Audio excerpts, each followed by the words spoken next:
Hello dear JLM aspirants, ఇక్కడ ఉన్నటువంటి question చూడండి. A 4-pole 3-phase induction motor running with 4% slip and 720 RPM, then what is the supply frequency? తెలుగులో మనం చూస్తే ఒక ఇండక్షన్ మోటార్కి 4 పోల్స్ ఉన్నాయి, అది 4% స్లిప్ తోటి 720 RPMతో రన్ అవుతుంది అనమాట. అయితే దానికి ఇచ్చినటువంటి సప్లై పౌనపున్యం ఎంత అని చెప్పేసి అడుగుతున్నారు. అయితే ఇండక్షన్ మోటార్లో ఇక్కడ మనం చూస్తే బేసిక్గా మిషన్స్లో ఉండేటువంటి ఒక basic relation theta electrical by theta mechanical is equal to P/2 అనేటువంటి రిలేషను.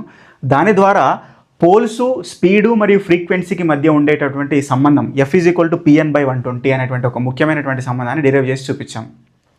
దాంతోపాటు ఇండక్షన్ మోటార్లో రోటార్ అనేది RMF ఏదైతే సింక్రోనస్ స్పీడ్తో రొటేట్ అవుతుందో దాని వెనకాల పరిగెడుతూ ఉంటుంది, బట్ ఎప్పటికీ దాన్ని అందుకోలేదని చెప్పేసి అన్నాం. మరి ఆ స్పీడ్ల మధ్య సంబంధాన్ని ఇక్కడ స్లిప్ అనేటువంటి రిలేషన్తో చూపిస్తాం. కాబట్టి అప్పుడు NR is equal to rotor speed is equal to NS × 1 - S అనేటువంటి రిలేషన్ గురించి మాట్లాడుకున్నాం.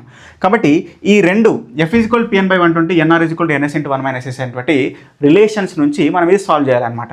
కాబట్టి ఇక్కడ మనకి ఏమన్నారు, పోల్స్ ఈజ్ ఈక్వల్ టు 4 అన్నారు, NR rotor speed is equal to 720 అన్నారు. ఓకే, కాబట్టి స్లిప్ 4% అన్నారు, విచ్ ఈజ్ ఈక్వల్ టు 0.04 అనమాట. కాబట్టి ఇక్కడ మనం సాల్వ్ చేస్తే చూడండి, ఫస్ట్ మనం ఓకే NSని ఫైండ్ అవుట్ చేయాలి. NS is equal to okay ఈ రిలేషన్ నుంచి మనకేమొస్తుంది, NR/1 - S అనేది వస్తుంది అనమాట.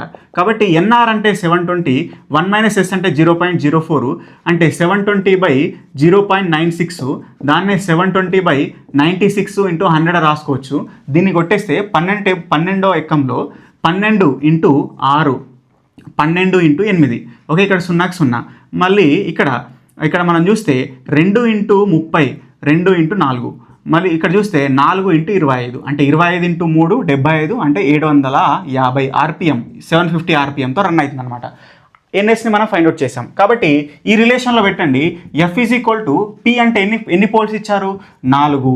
ఓకే, సో N అన్నప్పుడు ఏమి ఇచ్చారు, ఇక్కడ ఏమొచ్చింది మనకు 750 ఓకే బై 120. ఓకే, దీన్ని మనం సాల్వ్ చేస్తే ఎంత వస్తుంది, 4 × 3 ఓకే 0 క్యాన్సల్. ఓకే, 3 × 25. కాబట్టి F is equal to 25 hedges అనేది మనకి ఇక్కడ నుంచి వచ్చిందనమాట. కాబట్టి ఇది దీనికి సంబంధించినటువంటి క్వశ్చన్. కాబట్టి ఫార్ములాస్ బాగా గుర్తుపెట్టుకోండి. Theta electrical by theta mechanical is equal P/2, F is equal to Pn/120, N అంటే NS synchronous speed. Okay, and NR is equal to NS × 1 - S అనమాట. ఓకే, సో ఈ విధంగా మనం సాల్వ్ చేయాలి.